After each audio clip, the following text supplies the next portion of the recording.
El libro que tú me quieras mencionar de carácter religioso no tiene ninguna información acerca del origen del universo, de nuestro origen y el propósito y razón por la cual Dios nos creó a todos nosotros. Una de las cosas que más mal se han interpretado en el Génesis es que cuando la Biblia dice, en el principio creó Dios los cielos y la tierra estaba desordenada y vacía, y las tinieblas estaban sobre la faz del abismo, y el Espíritu de Dios se movía sobre la faz de las aguas, y dijo Dios, sea la luz, y fue la luz, y vio Dios que la luz era buena, y llamó Dios a la luz día, y a las tinieblas llamó noche. Una de las más malas interpretaciones consiste en creer que cuando la Biblia dice en el principio, es el principio de nosotros. ¿Por qué? Porque dice en el principio creó Dios los cielos y la tierra. Cuando comenzamos a tener esa mente que Dios nos ha dado para investigar, como Jesús dijo en Juan 5:39, escudriñen las escrituras. Esa palabra escudriñar significa literalmente hagan pozos, escarben.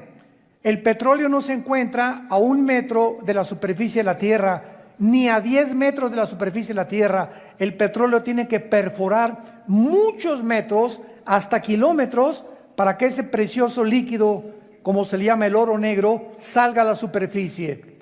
Una lectura superficial de la Biblia nunca te va a llevar verdaderamente a entender los pensamientos de Dios. La Biblia tiene que ser leída, claro, la leemos, tiene que ser estudiada, ya es otra fase, ya tienes un diccionario y una concordancia. Todo cristiano tiene que tener diccionario bíblico. Hoy esta palabra no la entiendo, búscala en el diccionario bíblico y una concordancia para que veas cuántas veces en otros pasajes de la Biblia existe esa misma frase o esa misma palabra. Y entonces comienzas a convertirte en un estudiante de la Biblia, que la Biblia le llama en el griego matetos, que se tradujo discípulo. Entonces, todos los cristianos somos hijos de Dios, pero no todos los cristianos se convierten en discípulos. Juan 8, 31 y 39, 31 y 32. Hablando Dios a los que ya habían creído en Él, les dijo Jesús, si ustedes permanecen en mi palabra, que significa anclados, estudiándola, leyéndola, memorizándola, meditándola, serán mis discípulos y conocerán la verdad, y la verdad los hará libres.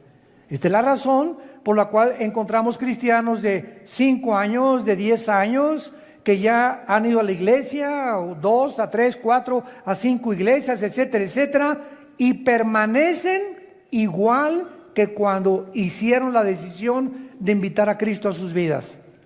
No se han convertido en discípulos, se levantan en la mañana, nunca tienen el tiempo porque se necesita disciplina.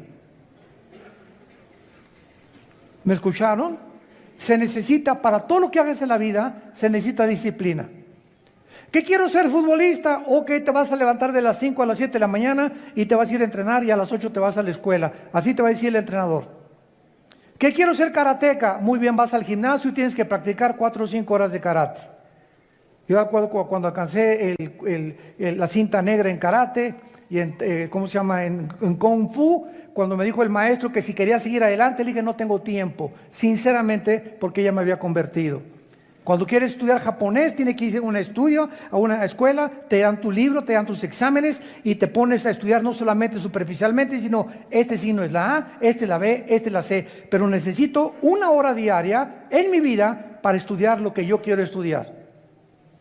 Así que si los cristianos no tienen 1 hora diaria mínimo para dedicarse a leer la Biblia, a hacer estudios de la Biblia, a escribir cuando el predicador está hablando, trae siempre una libretita. Me acuerdo del misionero que me guió a Cristo, Armando, cuando vayas a un mensaje, a una conferencia, siempre lleva tarjetitas, tu pluma, y escribe los pensamientos que te interesan o las citas que el predicador está diciendo, para que eso lo guardes y al ratito ya llevas un libro de todos los pensamientos y te das cuenta que comienza Dios a darse cuenta que realmente te interesas en conocerlo. Mientras tú no tengas esa disciplina, no vas a pasar de una mediocridad bíblica donde a los 5 o 10 años sigues preguntando, ¿puedo ir a Halloween? ¿Ser malos los tatuajes? ¿Las mujeres tienen que tener pantalones o no sin pantalones? ¿Y cómo debe ser el pelo, largo o corto? Y están en un mundo de kindergarten, con preguntas que son de kindergarten, que ya esas cosas tú ya tienes que estar mucho más adelante y entender que la vida cristiana no consiste en tu pelo o tu tatuaje o el pantalón, etcétera, etcétera, sino en el reino de Dios, donde Dios quiere que tengas paz, tranquilidad. Romanos 14, el reino de Dios consiste en paz en el Espíritu Santo. Entonces, ¿qué te sirve no estar tatuado y no traer el pelo de tal manera y no usar los pantalones? Y podemos en Navidad poner árbol de Navidad. ¡Qué increíble! ¿Y guardas el sábado o no guardas el sábado? Porque nosotros guardamos el sábado. ¡Qué bueno! Yo guardo los 7 días de la semana. Ese es el estado escúchenme, se los digo porque hemos viajado por muchas naciones, ese es el estado en que la mayoría de las iglesias se encuentra en pañales. No han llegado a la madurez espiritual y ya estuvo suave. Entonces pura lechita y lechita y lechita y lechita y lechita, y es hora ya que entremos exegéticamente, profundamente a estudiar la palabra de Dios, para que te animes y te sorprendas de lo que Dios tiene escondido para aquellos que le aman.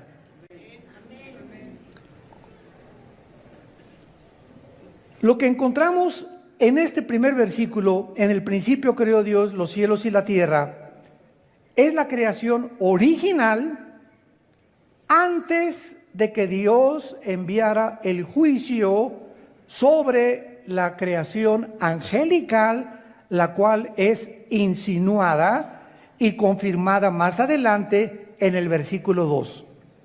Síganme con mucho cuidado. En el principio Dios creó los cielos y la tierra.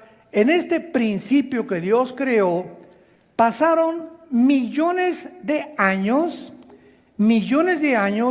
y en el versículo 3 o 4 de la Biblia del Génesis en adelante, comenzó la recreación de la tierra.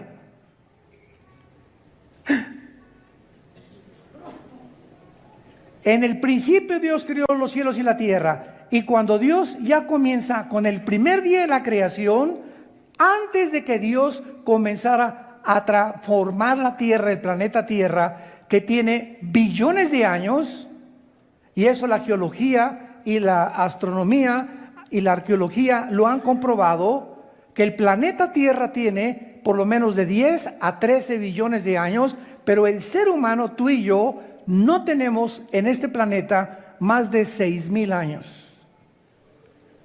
Y la información que tenemos acerca de cuánto tiempo nosotros tenemos en este planeta desde la creación de Adán y Eva en el huerto del Edén es por las genealogías que se encuentran tanto en el Antiguo como en el Nuevo Testamento.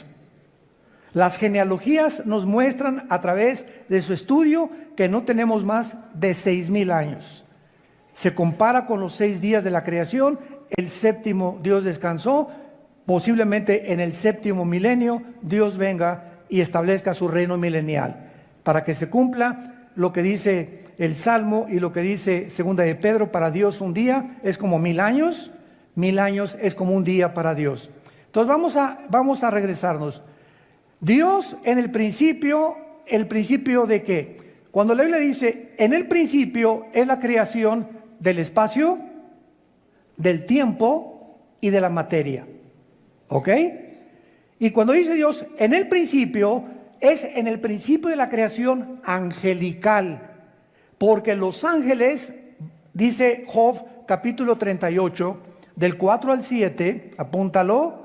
Cuando Dios estaba diseñando la tierra, los ángeles ya estaban con Dios en el espacio, viendo y alegrándose las medidas que Dios le daba a la tierra, la distancia que la puso alrededor del sol, el movimiento que Dios le dio de rotación y traslación sobre su eje al mundo, etcétera, etcétera. Los ángeles ya existían antes que nosotros.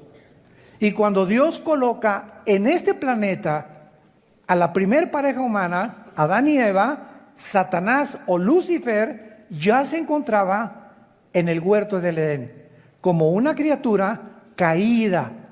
Esto nos habla que el pecado entró antes que nosotros con los ángeles. Al mundo entró por Adán y Eva.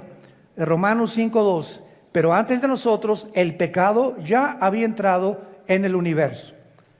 Ahora bien, vean qué cosa más interesante. Dios habita en la eternidad. Amén. La eternidad es una dimensión sin tiempo.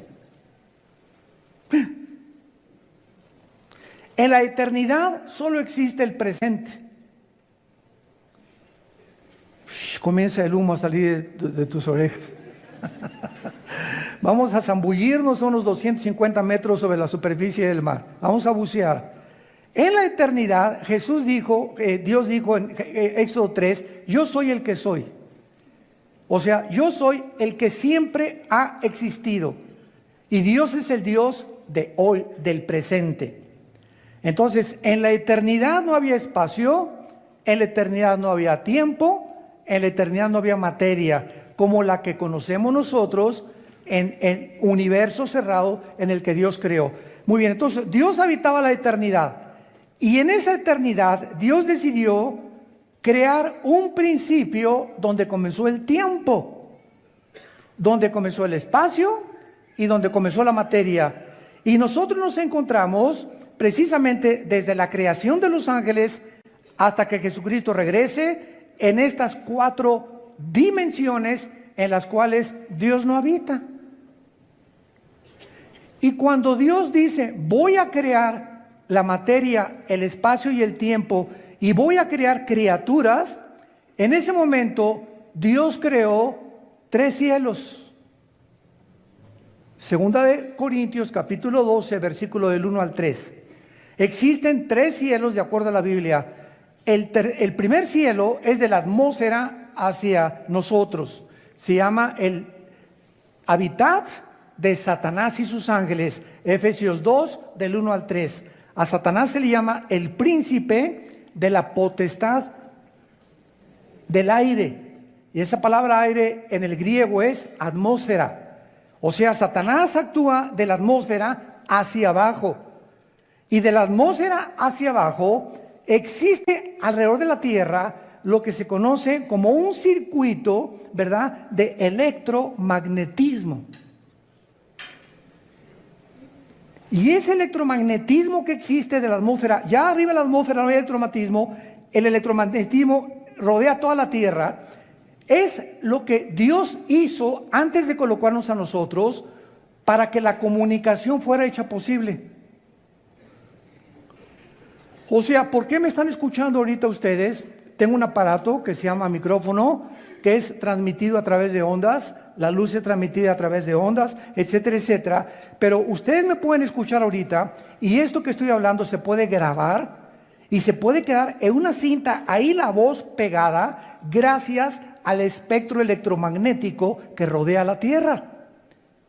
O sea, lo primero que Dios hace cuando dice, y que sea la luz, oiga, espéreme tantito, no se contradijo Moisés que escribió el Génesis, porque de acuerdo a la Biblia, hasta el versículo 14 aparece el sol y la luna. Y vamos a encontrar nosotros que hay 3 palabras importantísimas en el hebreo para entender que estas 3 palabras describen lo que Dios creó de la nada, lo que Dios después de que lo creó, lo hizo con la materia ya existente y lo que Dios arregló o adornó finalmente, que es la palabra bara, crear de la nada, asa, crear algo que ya estaba hecho, pero darle forma o moldear. Y yatzar, que significa hacer o arreglar. Y si no conocemos el orden de estas palabras en el Génesis, pues podemos decir que Dios creó el sol y la luna y las estrellas cuando Dios creó al ser humano, lo cual es una gravísima equivocación. El sol, la luna y las estrellas, escúchenme, ya existían antes que nosotros fuéramos puestos en este planeta. Porque cuando dice el versículo 14, dijo Dios, haya lumbreras en la expansión. Dice la Biblia en el versículo 17, y las puso en la expansión para alumbrarse la tierra. No dijo, y creó Dios el cielo y la tierra. La palabra que usó Dios, hayá, en el hebreo, significa poner en movimiento. De alguna forma, antes de que Dios creara al hombre, estaba el sol congelado, la luna detenida, la tierra envuelta en agua. En el versículo 1 no estaba envuelta en agua. Isaías 45, 18, Dios no creó la tierra desolada y vacía. ¿Qué le pasó al planeta Tierra?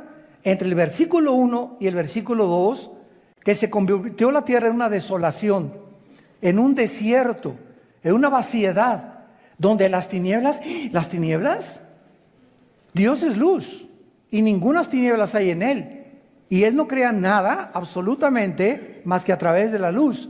Las tinieblas entraron al universo con la caída de Lucifer. Y cuando Dios recrea el planeta Tierra, las tinieblas ya estaban alrededor del mundo y cubrían el abismo. Y la palabra abismo, que significa pozo profundo, se encuentra en el fondo del mar. Ahí en el fondo del mar se mueven las prisiones de la oscuridad donde se encuentran los ángeles caídos.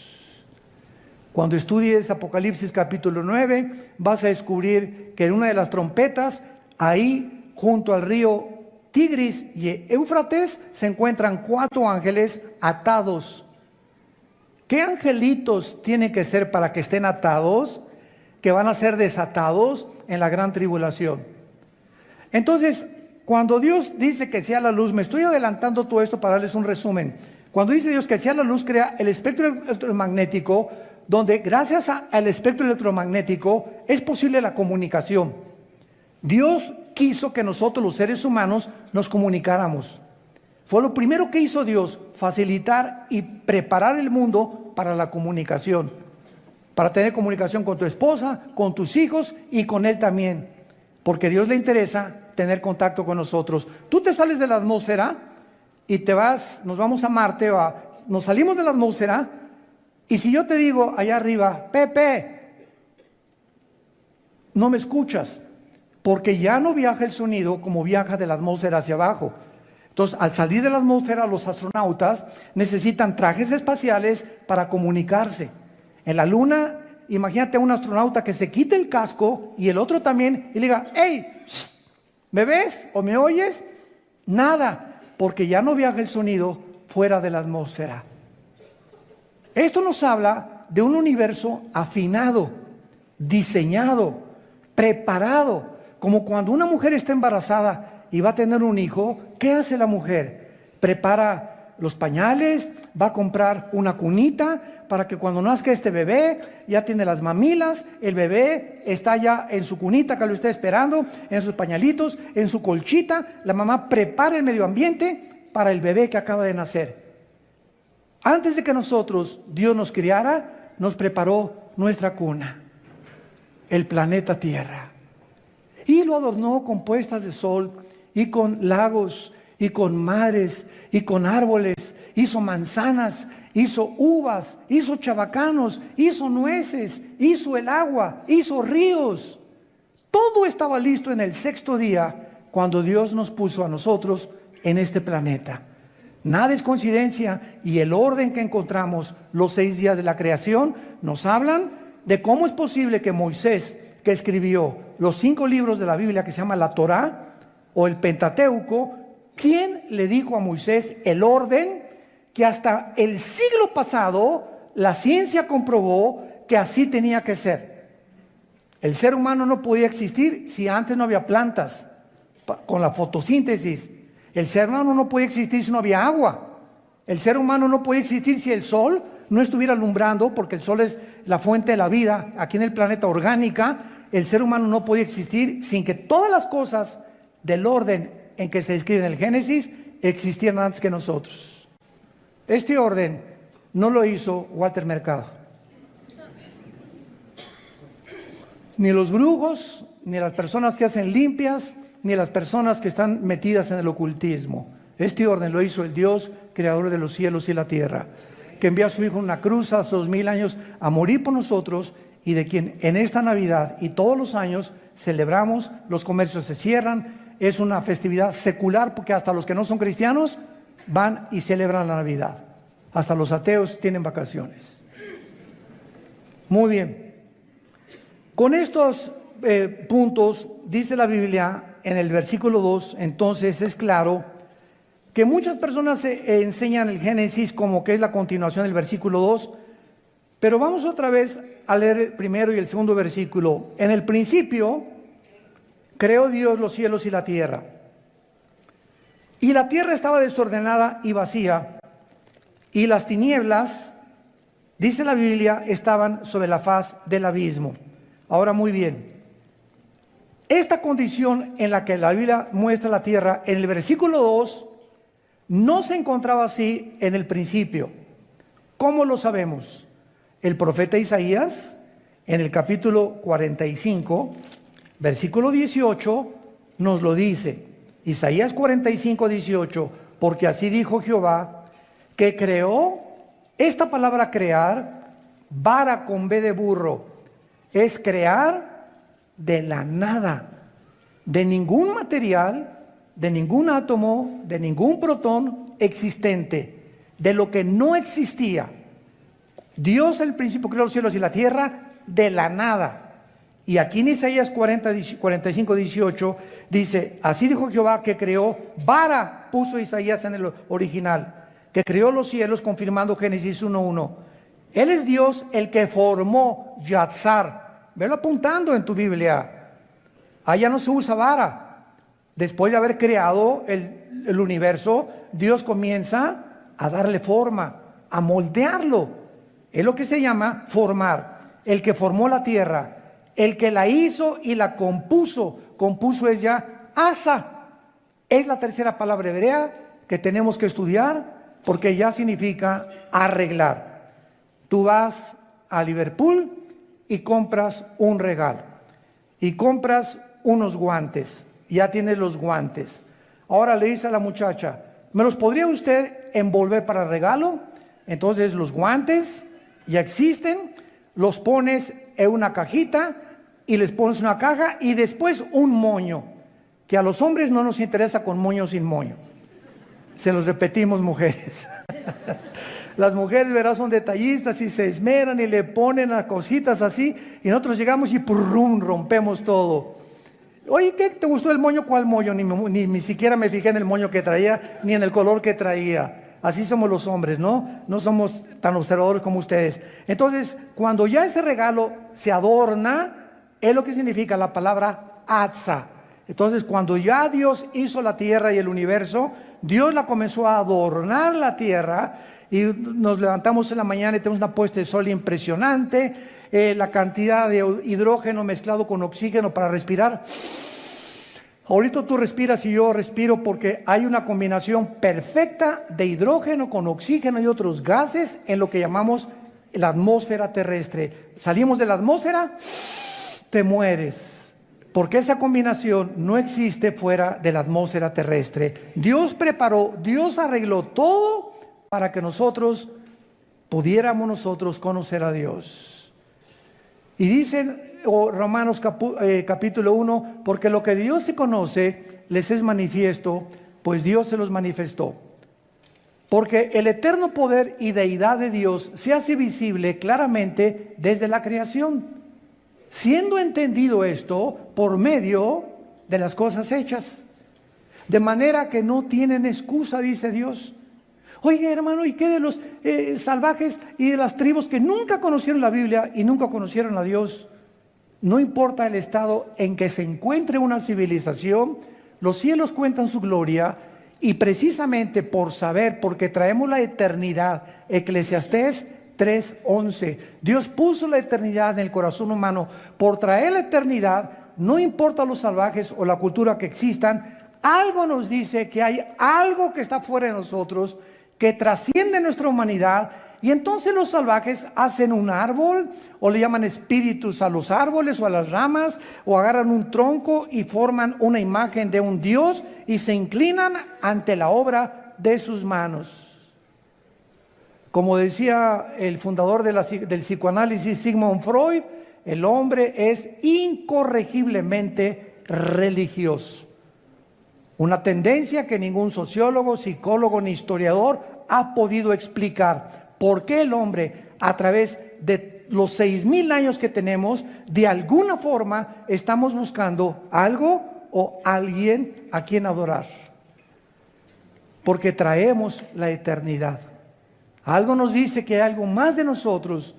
Los brujos, por ejemplo, y los ocultistas y los chamanes buscan, ¿verdad?, espíritus, y el dios Tlaloc, y el dios esto, y el dios por acá, y algo, hay dioses a quien tenemos que entregarles cuentas, y que tienen que venir y te tienen que proteger.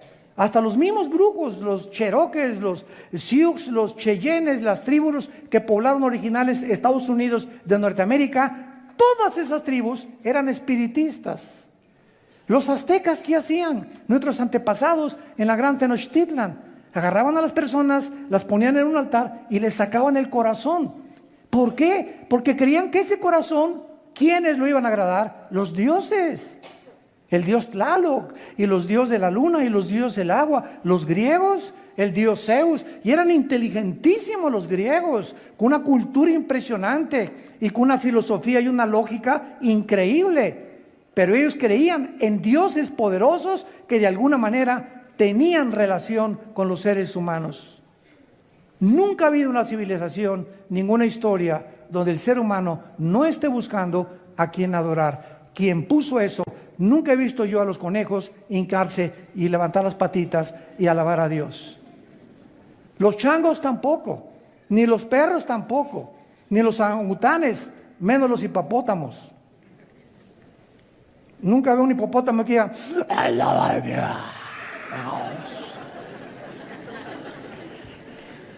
Eso forma parte del ser humano, lo que nos hace completamente separados del reino animal. No venimos de ellos, ni tampoco somos de los animales como ellos. Los animales solamente se guían por instintos puestos por Dios, por el chip que Dios les puso a los perros, el chip que le puso al águila, el chip que le puso a peces que están debajo del agua y que escupen y hay un pajarito.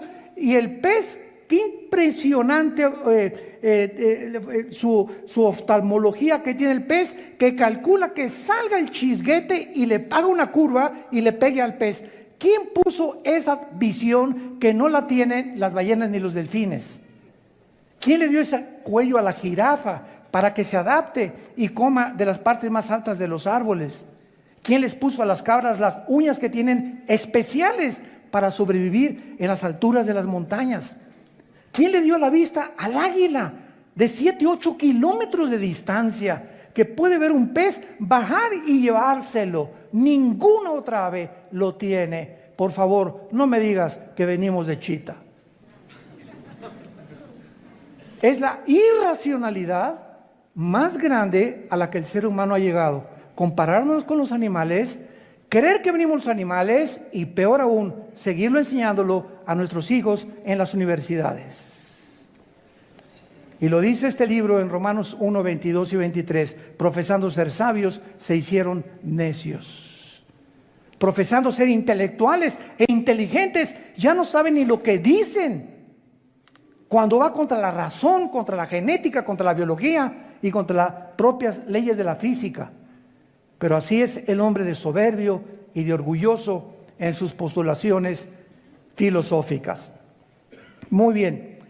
Entonces veamos ahorita a continuación que dice en Job capítulo 38 que estos ángeles que fueron creados antes de nosotros, dice el versículo 4, y le pregunta a Dios a Job, Job 38, 4, Vean la pregunta que Dios le dice a Job: ¿dónde estabas tú cuando yo fundaba la tierra?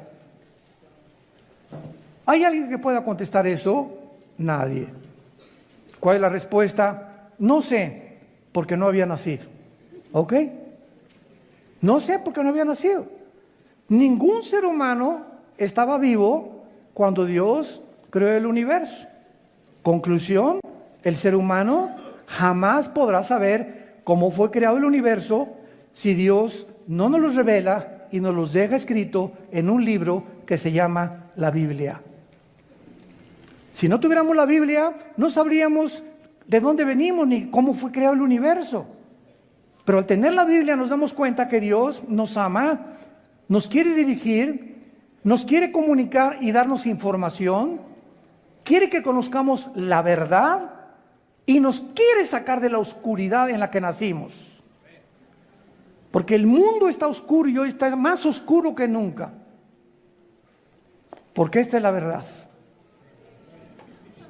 Y el día que se conozca esta verdad nos hace libres del paganismo, de las tradiciones, del ocultismo, de la espiritualidad falsa que existe alrededor de nosotros, que nosotros mismos hemos inventado, por la ignorancia que tenemos de la palabra de Dios. ¿Dónde estábamos cuando Dios fundó el mundo? Señor, no habíamos nacido. Muy bien, ya qué bueno que lo reconoces. Ahora dice Dios: déjame decirte cómo comenzó el universo. Porque no hay nadie que te lo pueda decir, ni a través de un viaje de marihuana, ni de dietilamida de ácido lisérgico, el LSD, ni de éxtasis, ni aunque te vayas a Chapultepec y te pongas en posición de Buda Zen y me voy a concentrar. Te vas a concentrar con los demonios, es con lo que estás teniendo comunicación, porque no es Dios el que te está hablando ni los espíritus. Pues voy a hacer una reunión en mi casa de espiritismo, agarrémonos de la mano, invoquemos el espíritu de Cuauhtémoc, o el espíritu de mi abuelita que se fue y que se murió. Y el ser humano quiere comunicarse con los muertos.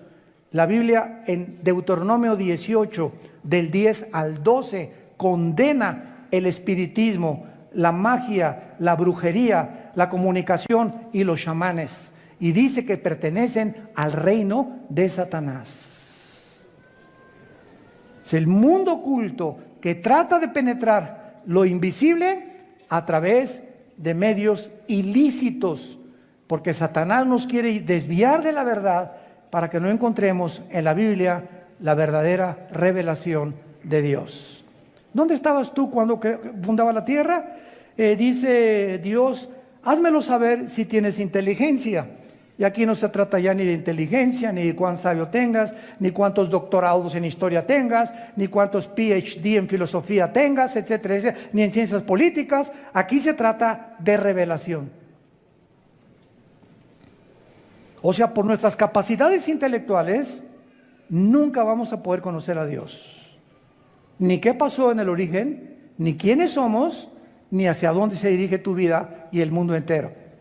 Dios tuvo que hacerse hombre y bajar en la persona de su Hijo Jesús y caminar aquí entre nosotros durante 3 años y enseñar con una sabiduría y con una comprensión de todas las cosas, con el poder sobre los peces.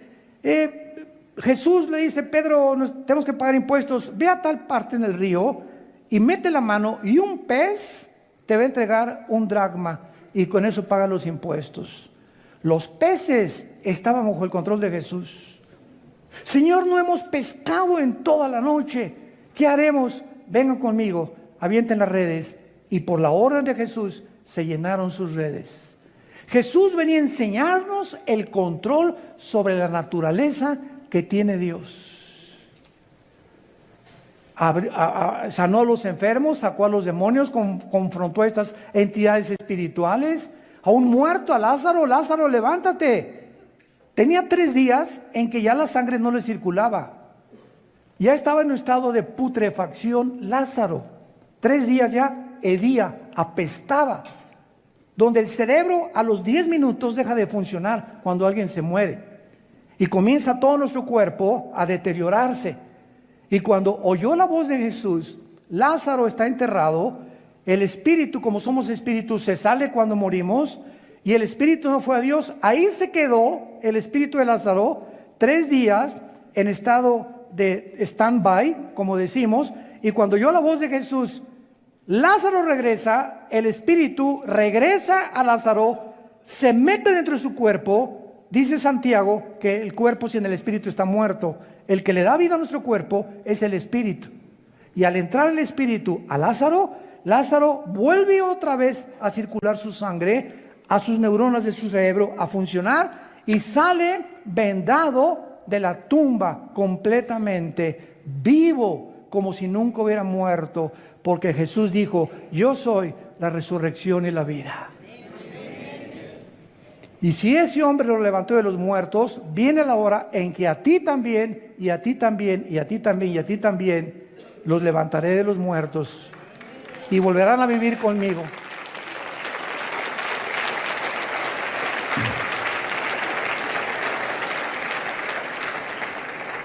Y continúa Job, Dios interrogando a Job. Job 38, versículo 5. ¿Quién ordenó sus medidas y lo sabes? O sea, Dios quiere que sepamos que no hizo así, y apareció un globo ahí flotando, una esfera, que es el planeta Tierra. Dios ordenó la distancia que tenía que tener, la fuerza y el movimiento que tenía que tener sobre su eje, la inclinación de 23 grados sobre su eje, etcétera, etcétera. Todo lo que está en el universo tiene un orden, tiene un diseño inteligente. Detrás de una pintura hay un pintor, detrás de un reloj hay un relojero, detrás de un traje hay un sastre, detrás de una escultura hay un escultor, detrás de un edificio hay un arquitecto, detrás de un diseño inteligente hay un diseñador inteligente, por el amor de Dios. Pero hemos sido tan tercos los seres humanos de ir en contra de la revelación que Dios nos ha dado. Pero al bajar Jesucristo ya no tenemos excusa, porque Él dio a conocer al Dios vivo y verdadero. Y le dice Dios a Job, versículo 6, ¿sobre qué están fundadas sus bases? O sea, ¿sabes sobre qué está sostenida la tierra? ¿Sabían ustedes? No sé cuántos de ustedes ya están en la cuarta edad, o creo que ya desde la tercera edad, pero ya los que pertenecen a la tercera edad, o los que pertenecemos a la tercera edad, ¿verdad?, que ya llegamos al 6º piso, sabemos que en la escuela nos enseñaban, y yo todavía tuve libros que mostraban a Charles Atlas cargando la tierra, o una tortuga. Increíble, porque Galileo nunca pudo explicar a Roma, que lo condenaron a Galileo por decir que no era el sol que giraba alrededor de la tierra, sino que era la tierra que giraba alrededor del sol, por el dogmatismo de Roma. Pero jamás nadie sabía cómo podía estar sostenida ahí, cómo puede la luna estar ahí colgada sobre nada. No tiene que haber algo que le esté sosteniendo, porque no se cae. Y es la pregunta que Dios le está haciendo a Job, porque Job es tiene la misma antigüedad que el libro del Génesis. Job fue escrito en tiempo de los patriarcas, en el tiempo que se escribió el Génesis. ¿Sobre qué está sostenida la tierra? A ver, dímelo. Hasta el siglo XX se descubrió que sobre nada. Y como Don Teofilito, siguen sin explicarlo. Y dice finalmente el versículo 7, que es el que nos interesa: cuando alababan las estrellas del alba y se regocijaban los hijos de Dios. Esta frase, apúntalo, hijos de Dios, es en el hebreo Ben, con B de burro, E de Enrique, N de Nancy, Ben Elohim, como suena, hijos de Dios. Y esta frase, Ben Elohim, se encuentra 6 veces en el Antiguo Testamento. Y las 6 veces que se encuentra en el Antiguo Testamento, menciona y les pertenece a los ángeles. No es hasta el Nuevo Testamento que nosotros nos convertimos. Juan 1, 12, 10 al 12, a los que creyeron en mi nombre les dio la potestad de ser llamados hijos e hijas de Dios. Todos somos criaturas de Dios, escúchame. Todos somos criaturas de Dios. Pero la Biblia dice que no todos somos hijos de Dios. Solo los que creemos en Jesucristo y le hemos abierto el corazón para que entre en nuestra vida como Señor y Salvador. Si no tienes a Jesús, eres una criatura, como los animales también son criaturas de Dios.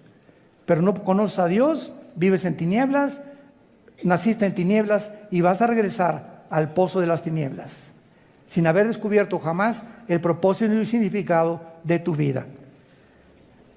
Entonces, los hijos de Dios, que son los ángeles, se encontraban en la creación, demostrando que nosotros realmente fuimos creados después que ellos.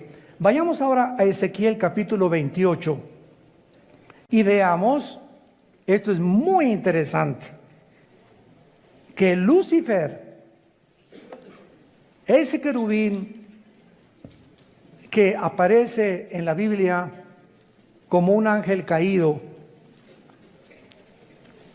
lo cual es una equivocación. ¿Por qué? Una vez alguien me preguntó que si creíamos en los extraterrestres. Y les dije a los cristianos, claro que creemos en los extraterrestres, pero no son marcianos, ni mercurianos, ni jupiterianos. La Biblia, damas y caballeros, santos de Dios, nos revela que antes que nosotros existiéramos, existía una dimensión invisible a nosotros, porque los ángeles tienen la capacidad de entrar a nuestro mundo, aparecerse como seres humanos y desaparecer de nuestra vista. Características que el cuerpo humano no tiene, porque el cuerpo humano está sujeto a las leyes de la gravitación, a las leyes de las termonucleares y a la primera y segunda ley de la termodinámica, que es la ley de la corrupción o la entropía.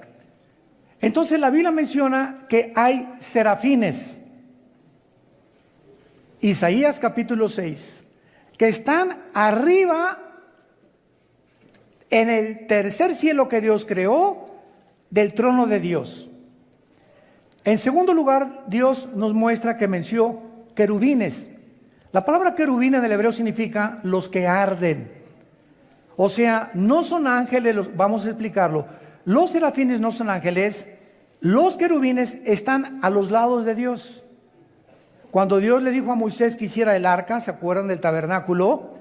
En el propiciatorio, que estaba en el lugar santísimo, donde solamente el sumo sacerdote entraba en el mes de Tishri, en el día de Yom Kippur, el día de la expiación, le mandó Dios a Moisés que labrara 2 querubines inclinados sobre la cajita esa, que era el propiciatorio, donde el sacerdote entraba y ahí vertía la sangre de las víctimas, de los sacrificios de las ovejas.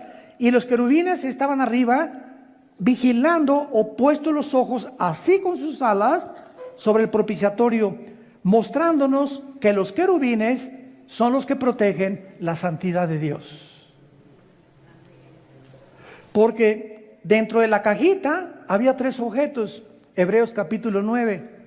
Estaba el arca del pacto abajo, estaba la vara de Aarón y estaba el maná y las tablas de la ley en el arca del pacto. Entonces estaban los 10 mandamientos, la vara de Aarón y el maná. Los 10 mandamientos tipifican la ley. La ley está vigilada por la santidad de Dios, que es el código más grande que Dios nos ha dado, los 10 mandamientos. Ni el código Hammurabi se compara con el código de conducta y de ética y de moral que contienen los 10 mandamientos. La vara de Aarón, ¿se acuerdan ustedes cuando alguien tenía que demostrar que Aarón estaba diciendo la verdad? Reverdeció y nos habla de la resurrección. Dios es el que controla la vida. Y el maná, que es el alimento que Dios le dio al pueblo de Israel en el desierto, nos habla precisamente de que ahí está la vida.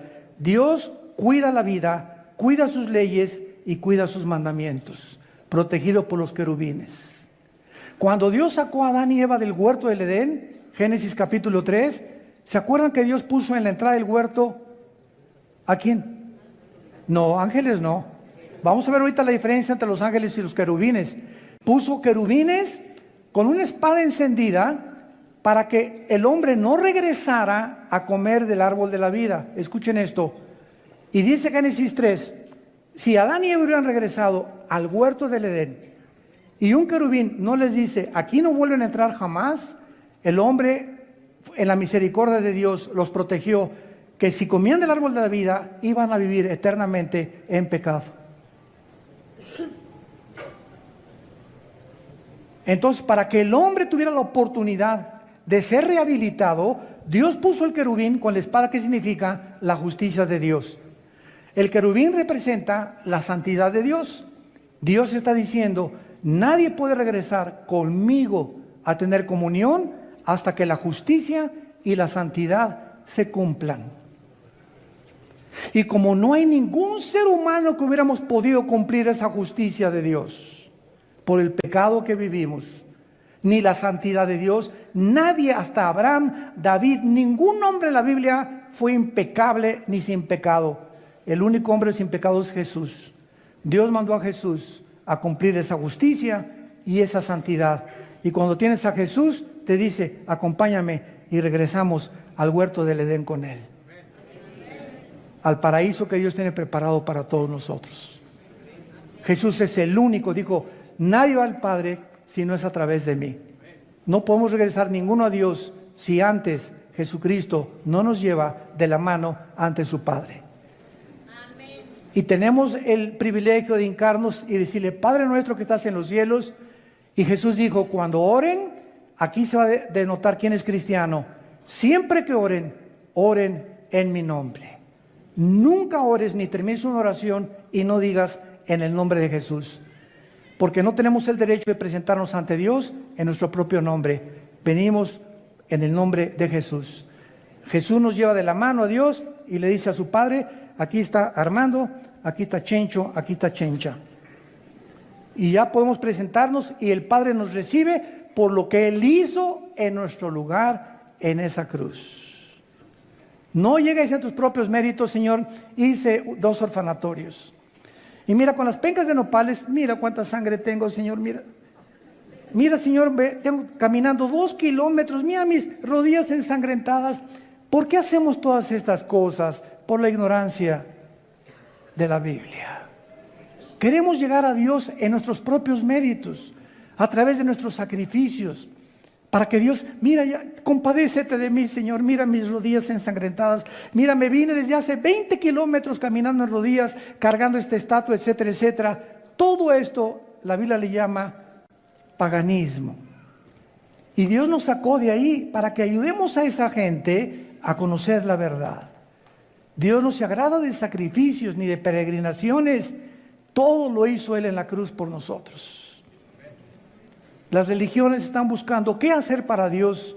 El cristianismo es: Dios ya lo hizo en nuestro lugar, en la persona de Jesucristo.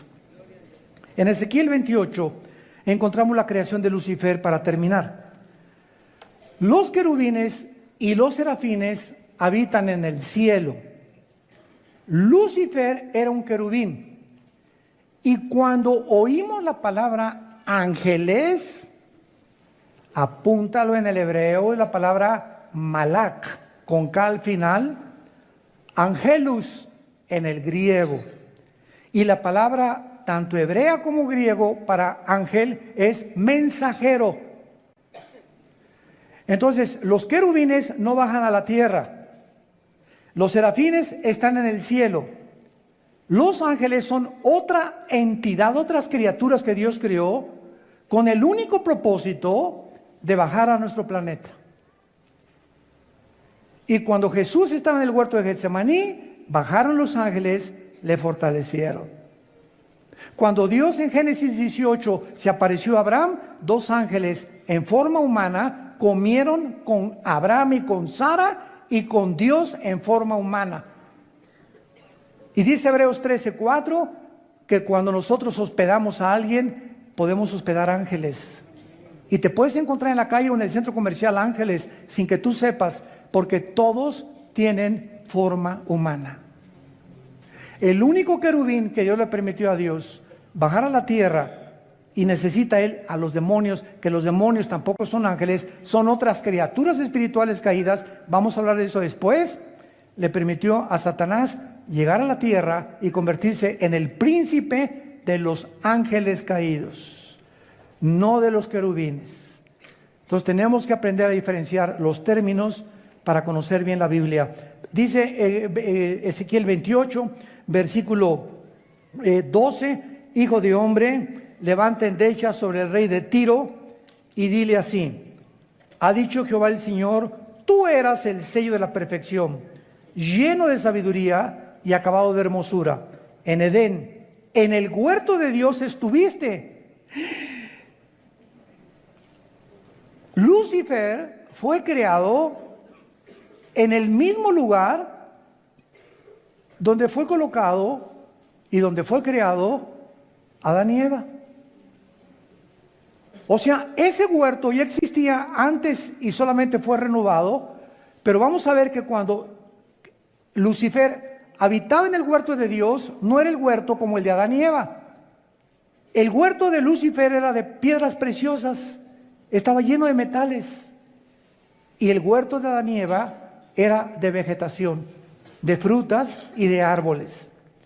En el huerto de Dios estuviste, de toda piedra preciosa era tu vestidura, y todas las piedras que mencionan aquí, cornerina, topacio, crisólito, berilo, ónice, zafiro, etcétera, etcétera, y los primordios de tus tamboriles y flautas estuvieron preparados para ti. Estas son las mismas piedras preciosas que el sumo sacerdote en Israel traía en el efod.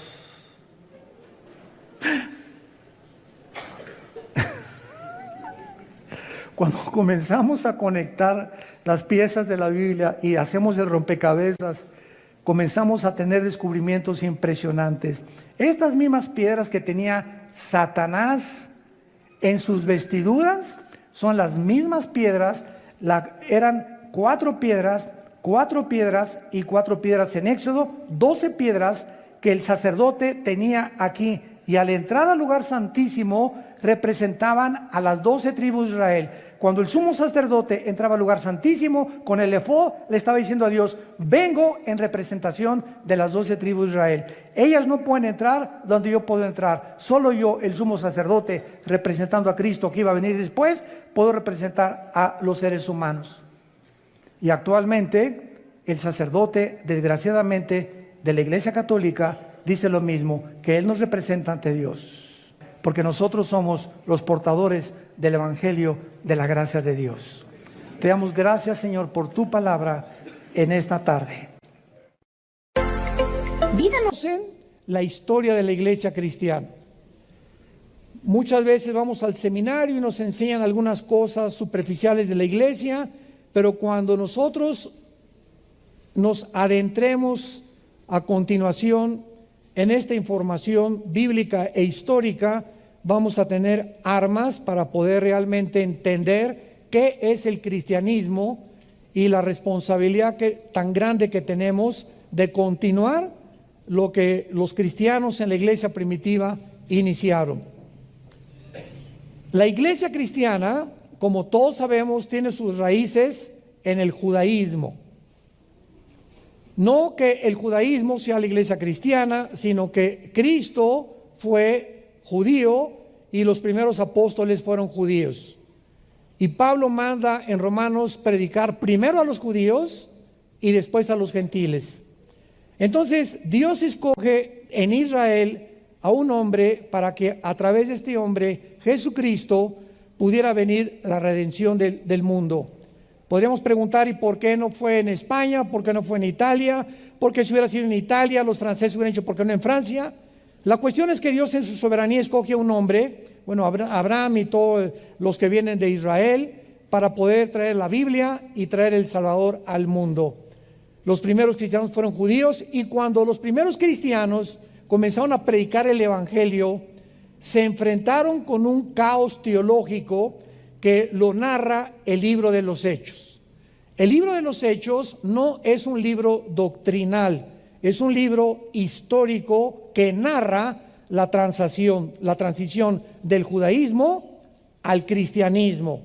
Entonces, cuando los judíos cristianos de la iglesia primitiva se enfrentaron que Israel no era ya la nación que Dios había escogido para propagar las buenas nuevas, sino que ahora eran los gentiles, hubo un problema teológico gravísimo que tuvieron que convocar un concilio, los apóstoles, para determinar qué cosas del Antiguo Testamento podían seguir vigentes y qué cosas quedaban anuladas. La iglesia primitiva tuvo su inicio en Pentecostés, capítulo 2 de los Hechos. Ahí comienza la iglesia del Nuevo Testamento. Mateo, Marcos, Lucas y Juan. Desgraciadamente, cuando abrimos la Biblia, en Mateo dice el Nuevo Testamento. Pero el Nuevo Testamento no es Mateo, Marcos, Lucas y Juan, sino que el Nuevo Testamento comienza a partir del capítulo 2 del libro de los Hechos. Los 4 evangelios están bajo el Antiguo Testamento. Entonces, esta es la razón por la cual la última persona que habló del diezmo fue Jesús. Pero jamás se vuelve a mencionar el diezmo, es un ejemplo, en el Nuevo Testamento.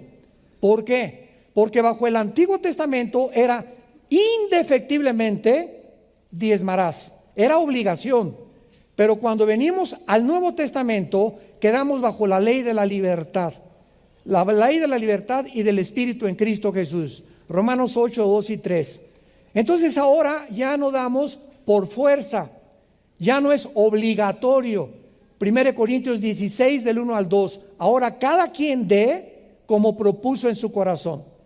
Cada vez aparten el primer día de la semana, ya no es el sábado, ahora tenemos el domingo, porque el domingo vino el Espíritu Santo y el domingo resucitó Jesucristo, es el primer día de la semana cuando adoramos. Una vez me preguntaron que por qué no adorábamos el sábado. Yo les contesté, les ganamos, adoramos el domingo, el lunes, el martes, el miércoles, adoramos todos los días de la semana, porque ahora todos los días son santos para nosotros. Y hemos entrado al descanso, al Shabbat en Cristo Jesús. Vengan a mí los que están cargados y en mí descansarán. Lo podemos encontrar en Hebreos capítulo 4 también.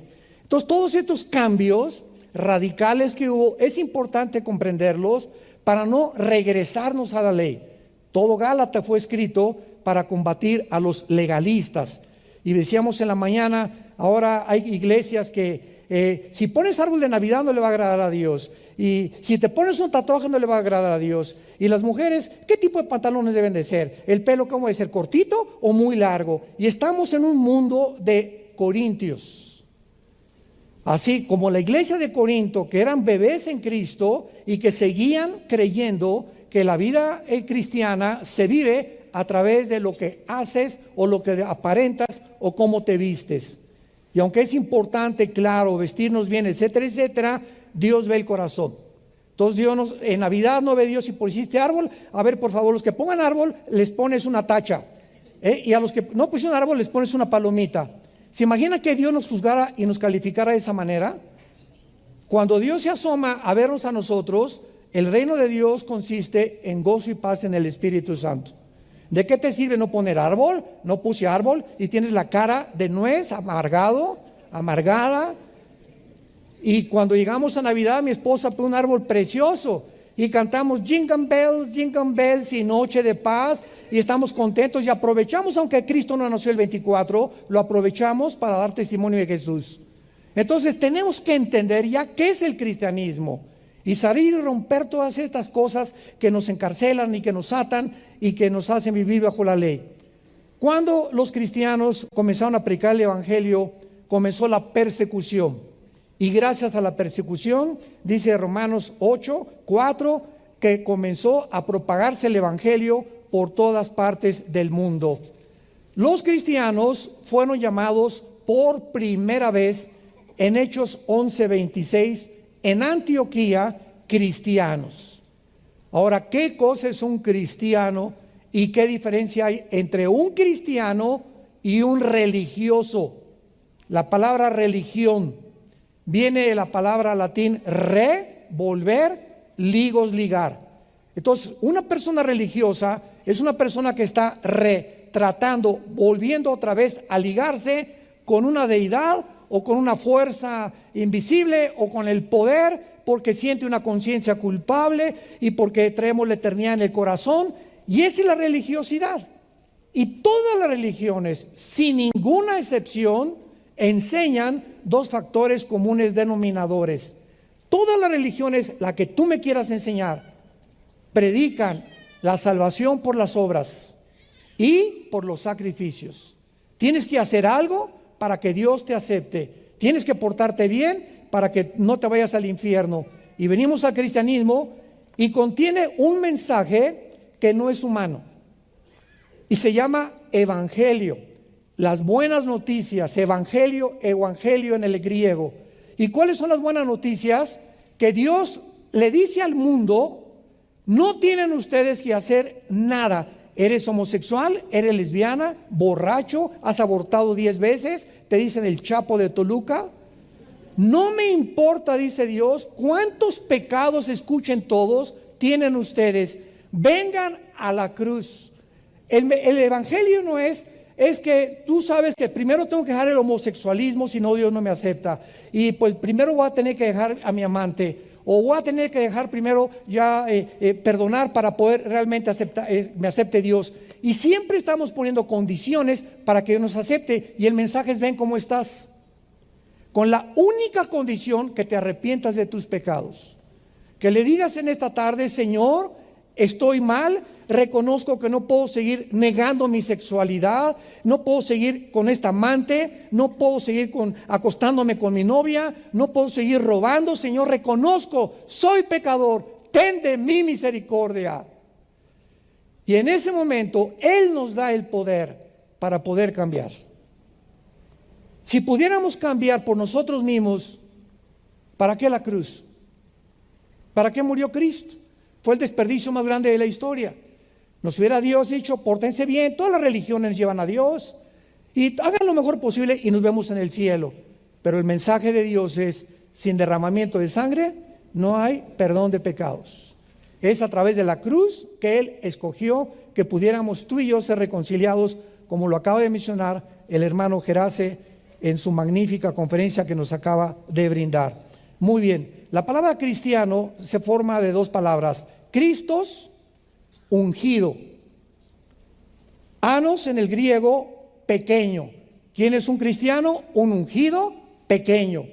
No es la persona que es evangélico, o que es católico, o que es mormón, o que es bautista, o que es presbiteriano. Es una persona que tiene la unción del Espíritu Santo. ¿Que hay católicos cristianos? Sí los hay, pero tarde o temprano Dios los saca de la iglesia. ¿Hay cristianos mormones? Sí los hay. Un día me encontré en un avión, venía platicando con un misionero mormón que tenía a sus hijos aquí en México, porque tienen un capital impresionante para mandar misioneros en el mundo, y venía leyendo la Biblia y creí que era cristiano, ya averigué que era mormón, y le pregunté: ¿usted cree en la justificación por la fe? Porque es la doctrina y la columna vertebral de nosotros, la justificación por la fe. Solamente la justificación por la fe, solo fide, solo Cristo, solo Escritura. Fueron las 3 palabras, las 3 frases de la Reforma Protestante. Solo Cristo salva, solo la Biblia y nada más la salvación por fe.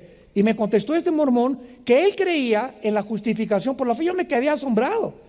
Dije: entonces, ¿tú crees que no, es por la gracia? Claro que sí. Y le dije: ¿por qué sí es con los mormones? Y me contestó: porque tengo este conocimiento hace una semana. Leyendo la Biblia e hincado, algo me dijo que yo no podía hacer a un lado la justicia de Dios por medio de la fe. Leyendo el capítulo 3 de Romanos. Y me dice: voy a orar, va a ser un conflicto en mi iglesia, pero estoy seguro que no les va a gustar, porque no creemos en eso, ni creemos tampoco que Cristo sea Dios, y creemos que puedes tener 10 o 15 esposas. Entonces nos damos cuenta cómo hay cantidad de personas que al mismo tiempo, cantidad de evangélicos, se van a ir al infierno. ¿Me escuchaste? Va a haber miles de evangélicos que se van a ir al infierno, porque las iglesias evangélicas están llenas, casi en la mayor parte del mundo, de personas que se dicen cristianas, que nunca se han arrepentido, nunca ha habido un cambio, ni una transformación en sus vidas, y se siguen llamando cristianos, y no lo son. Y si Dios no ha revolucionado tu vida, y tu esposa no te dice que ya cambiaste, y tus hijos no han visto un cambio, y tu novia no ha visto un cambio, y la gente a tu alrededor que te conocía no han visto un cambio en tu vida, es mentira tu cristianismo. Eres religioso nada más. La iglesia nace en Pentecostés, cuando el Espíritu Santo nos funde, nos amalgama en lo que se llama el bautismo con el Espíritu Santo. La iglesia local es la iglesia que tenemos ahorita actualmente, y la forman personas que se reúnen en un lugar determinado. Pero la iglesia invisible es la iglesia que está en el mundo entero, donde solamente Dios sabe. De esta iglesia, de los presbiterianos, de los bautistas, de católicos, ¿cuántos hay realmente que se han arrepentido y que tienen al Espíritu Santo? Y esa es la iglesia invisible. Entonces la iglesia local, como esta, y en cualquier parte del mundo, está mezclada entre cizaña. Aquí hay cabritos, cascabeles, hay puercoespines, hay víboras, hay jabalís, hay de todo, hay lobos, y se nos manda a cazar a los lobos y alimentar a las ovejas, porque es la responsabilidad del pastor discernir, ¿verdad?, muchas veces, y cuidar que los lobos no entren a los rebaños, porque en todas las iglesias, en todas, como estoy seguro también en esta reunión, siempre entran espías, y lo sabrá hasta que Cristo regrese. En tu iglesia y en nuestra iglesia es la cizaña mezclada con el trigo. Mueren los apóstoles. El último fue el apóstol Juan, aproximadamente en el año 90-92 después de Cristo, y surgen detrás de ellos los que se conocieron como padres apostólicos en los primeros 2 o 3 siglos de la historia del cristianismo. Vinieron los padres apostólicos, los apologistas o antinicenos, que defendieron la fe y se mantuvieron firmes en las doctrinas básicas del Nuevo Testamento. Después entraron los polemistas o nicenos en el año 225 después de Cristo, que defendieron las herejías, el arrianismo y tantas cosas que comenzaban a atacar la deidad de Jesucristo, que Cristo no podía ser Dios y podía ser humano, etcétera, etcétera. Y finalmente vinieron los teólogos científicos después del año 225 hasta el año 460, y estos teólogos científicos eran cristianos que estudiaban la teología para aplicarla, la teología, a las modalidades científicas y filosóficas del pensamiento de esos tiempos. Y esto nos da una lección tremenda. Todos nosotros, los pastores, tenemos que tener conocimientos básicos de física, de química, de genética, de arqueología, de geografía, por lo menos tratar de hablar otro idioma, tener una preparación más o menos integral para poder presentar defensa. Imagínate que te bajes de un avión o que te inviten a un congreso y está un filósofo ateo, un agnóstico, un escéptico, bastante culto, etcétera, etcétera, y que te pregunte, ¿verdad?, oye, ¿por qué Dios permitió que el diablo existiera? ¿Tienes tú alguna respuesta, una teodicea acerca para defender tu fe? ¿Me puedes demostrar con la Biblia ahorita con 3 versículos que Jesús es Dios? ¿Me podrías demostrar la existencia del infierno con 3 o 4 versículos? Y cuando no estamos preparados, nos damos cuenta que es la razón por la cual el mundo se sigue hundiendo en filosofías. Que ahora ya está la ciencia cristiana y la cienciología que fundó Ron Hubbard y la nueva era, etcétera, etcétera. Y entran corrientes a la iglesia y los cristianos oyen porque no disciernen y siguen esas voces porque no siguen la voz del buen pastor. Entramos al año 300 o al tercer siglo de la era cristiana, y el último emperador romano, Constantino, en vísperas de una batalla que se llamó la batalla en Bilbaín, 312 años después de Cristo, dice que vio una visión en el cielo con una cruz que le dijo: bajo este signo vencerás. El emperador Constantino, el último emperador de Roma, manda que el cristianismo se esparza por todo el imperio romano, y ahí nació la mezcla de las personas que comenzaron a llamarse cristianos sin haber experimentado el nuevo nacimiento. Entonces vino una mezcla en ese tiempo con Constantino, donde él al abrazar la religión oficial del cristianismo, y se hizo llamar Pontifex Maximus, que significa constructor de puentes. Entonces, cuando ellos nombran al primer papa, lo nombran como el constructor de puentes, al darle el término de pontífice. O sea, ese hombre que es el papa es el único que puede llevarnos a Dios y tener contacto con Dios, y Él es el que representa a Dios aquí entre los hombres. Ese momento había dos obispos nada más, el de Constantinopla y el de Alejandría, y el Imperio Romano se convierte. Decimos en México, es la misma gata, pero revolcada. El poder político se convierte en el poder religioso. Vean ustedes esta profecía que se encuentra en Daniel capítulo 2, capítulo 7, que van a ser los 10 imperios o la confederación política de 10 naciones del Medio Oriente y de Europa, que van a formar la confederación del anticristo, pero van a salir del antiguo imperio romano. Y entonces lo que era político se convierte en religioso, y el poder religioso del Vaticano se convierte en el poder más grande por 18 siglos. Y ningún rey en Europa podía casarse sin el permiso del Papa. Nadie podía hacer nada sin el permiso del papado. Controlaron la administración del dinero de más de 12 naciones europeas y comenzaron a imponer el cristianismo, pero no bíblico, sino el cristianismo de Roma. Vinieron entonces, apareció oficialmente el primer papa en el año 4, alcanzó su cenit en el siglo XIV y XV, y se convierte el papado en el control de todos los reyes, y hasta ahorita el Vaticano es el estado más rico del mundo. Hace poco mi esposa y yo tuvimos el privilegio de ir al Vaticano, no a persinarnos desde luego.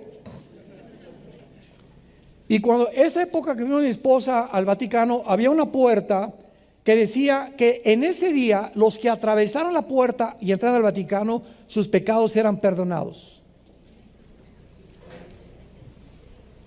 Se introdujeron al cristianismo más de 36 herejías. Estoy hablando no de errores doctrinales, de herejías. En el año 375, váyanlo apuntando, se involucra a la iglesia romana para que los santos sean nuestros intercesores. San Lucas, San Cristóbal Tadeo, tal y tal, y hay que ir a algún hombre que se le reconozca como santo para que él interceda por nosotros. En el año 394 se introduce la misa. Ahí me encanta preguntarles con todo el respeto que merecen a nuestros hermanos, a nuestros amigos católicos. Oye, tú sabes, tú eres católico, sí. Pregúntale, el 98% de los católicos que tú les preguntes, ¿qué es la misa? No te saben contestar. Pues es la Eucaristía, etcétera, etcétera. Escúchame, de acuerdo al Concilio de Trento, la misa es la repetición del sacrificio de Jesucristo por los vivos y los muertos. O sea, cuando Cristo muere en la cruz, se brincan la cruz y siguen ofreciendo sacrificios. Y dice, por ejemplo, Hebreos capítulo 10, que con un solo sacrificio Cristo nos hizo perfectos para siempre. Ya no hay más sacrificios. Yo recuerdo cuando era niño, estudiamos en colegio lasallistas, y a los 13 años me convencieron para ser cura. Imagínense nada más. Entonces me fui al seminario, estuve en un seminario salesiano en Acapulco, Guerrero, y ahí estuve internado como casi un mes. Y recuerdo que una noche llegó un obispo, estábamos cenando, éramos como unos 15, 16 jóvenes que queríamos abrazar el celibato. Y entonces le preguntamos qué es el celibato sacerdotal, y el obispo nos dice, bueno, quiero que sepan que ninguno de ustedes se va a poder casar. Y nos volteamos a ver todos. ¿Por qué? Porque tienen que hacer, antes de que los ordenemos, tienen que hacer el voto del celibato sacerdotal. O sea, que se tienen que mantener vírgenes hasta la muerte. Y recuerdo que pues nos acostamos así, ¿verdad? Medio, a mí como que no me caía muy el 20, y al amanecer nos levantamos a las 5:30 a rezar el rosario. A través del cuarto donde yo tenía, había una ventana muy grande, y pasó una güerita en una bicicleta. Esto es tremendo, ¿no? Y me acuerdo que me atrajo mucho la güerita. Y como a las 8:30 de la mañana le hablé a mi papá y lo comencé a contar con mis amigos. Le dije, a mí me gustan las mujeres. ¿Cómo que no voy a poder casar? Y le dije, papá, fíjate que anoche nos dijeron que teníamos que hacer este voto. Y tengo una güerita que estoy pensando, desde que la veo sigo pensando en ella. Así que yo no creo que pueda ser cura. Mi papá estaba feliz porque no quería que yo abrazara el celibato. A las 10 de la mañana fue y me recogió. Yo me decepcioné tanto de esta religión, me decepcioné tanto que a los 14 años me hice ateo. A los 16 años formé parte del Partido Comunista Mexicano. Estuve en la cárcel 2 veces, nos torturaron, nos persiguieron. Estudié la dialéctica materialista, estudié a Engels, a Marx, a todos. Tenía la foto del Che Guevara arriba de mi casa, hasta que mi hermano Alejandro, que fue el que me llevó a Cristo, me mostró, ¿verdad?, que no era una religión. Yo no quería saber de ninguna religión. Le dije, todas las religiones son mentirosas, nadie se pone de acuerdo. Uno dice que los hindúes, otros que los mormones, otro que los musulmanes, que el Islam, otro que los católicos, otro que los protestantes. ¿Quién tiene la razón?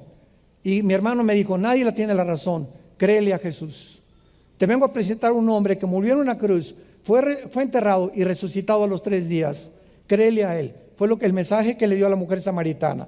Mis padres adoraron este monte. Ustedes los judíos dicen que en Jerusalén. Jesús dijo, créeme, a él créele. Créele a Jesús, él tiene la verdad. Y esta verdad se encuentra en las Sagradas Escrituras. En el año 526 se introduce la extrema unción. En otras palabras, la administración de los óleos, que si tú estás muriendo y llega un cura o un padre, como le llaman, y te pone los santos óleos, ya no te vas al infierno, te vas al purgatorio. En el año 593 se introduce el purgatorio, que es un lugar temporal para expiar los pecados. Pero si tú tienes dinero y se murió tu compadre, y a lo mejor fue borracho, parrandero y jugador, y tu compadre está en el purgatorio, y tú pagas misas gregorianas, las tienes que pagar, le sacan 2000 años de purgatorio a tu compadre. Nos reímos ahora, ¿verdad?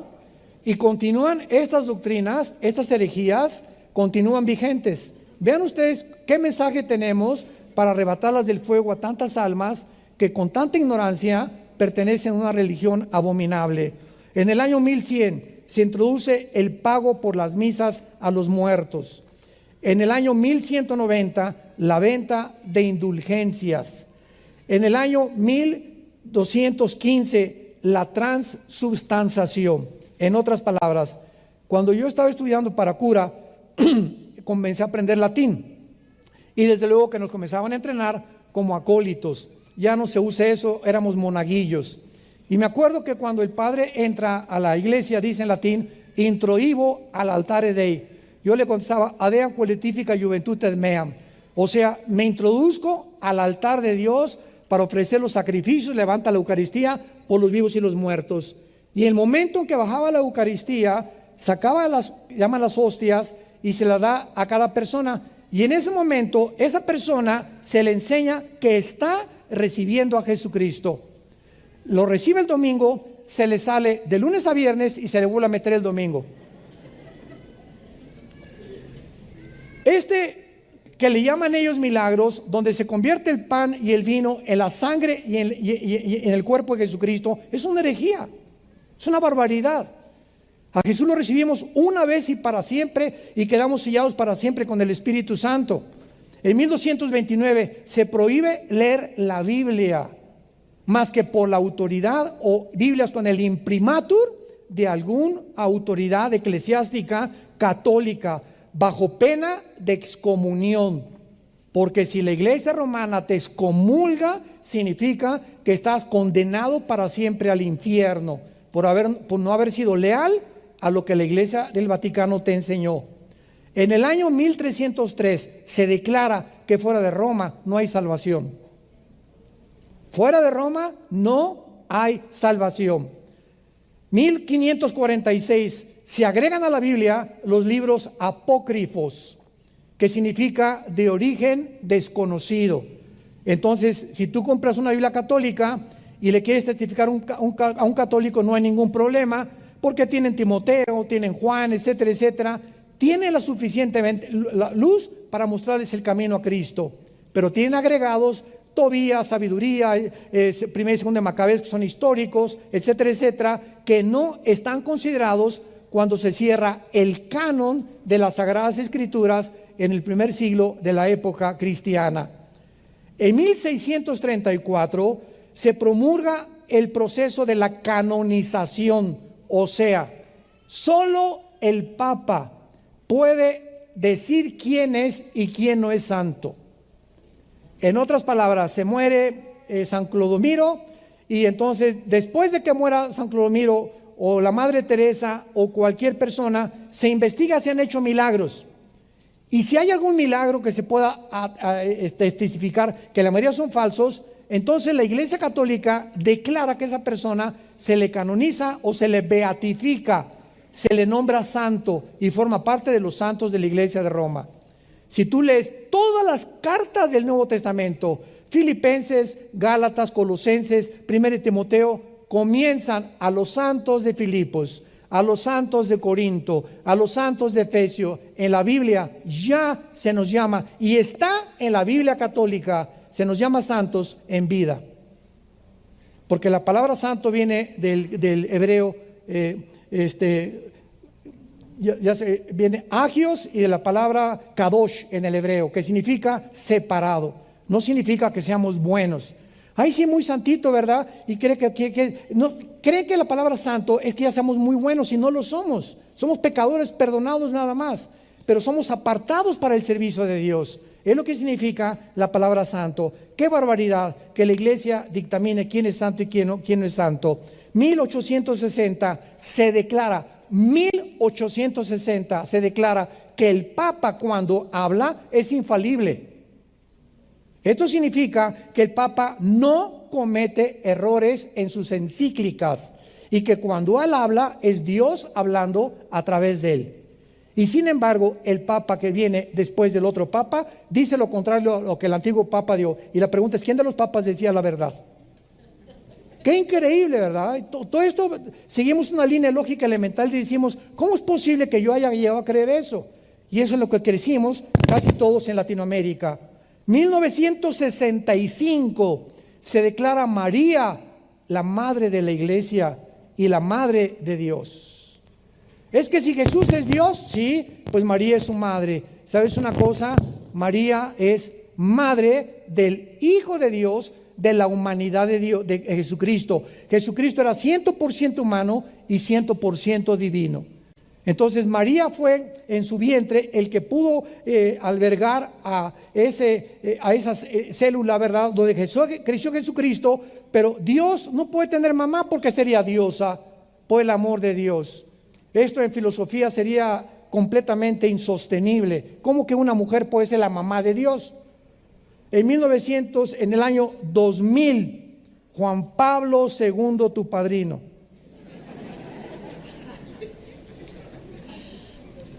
declara a María redentora junto con Cristo, co-redentora. El Papa Juan Pablo II. Ante esta serie de barbaridades, no podemos más que recordar Marcos 7, del 6 al 8, donde Jesucristo les dijo: ustedes invalidan la palabra de Dios con sus tradiciones. Todas estas cosas que les acabo de mencionar no están en la Biblia. El purgatorio no está en la Biblia. El limbo, que si un niño se muere sin ser bautizado, se va al limbo. ¿Dónde está el limbo en la Biblia? Entonces, todas estas cosas se llaman herejías porque son doctrinas de hombres, no son de Dios.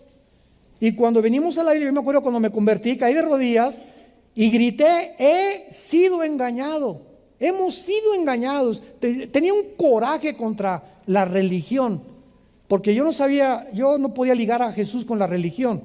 Entonces tenía odio a la religión, lo que la religión me había mentido y lo que mis padres me habían enseñado sinceramente, porque mis padres fueron católicos sinceros.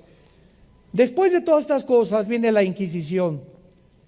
Todas las personas que no se sometan a estos dictámenes y mandamientos y lean la Biblia sin permiso son muertos inmediatamente. El Papa Inocencio III en el año 1198 después de Cristo, ordena el exterminio de los que lean la Biblia sin permiso del Vaticano.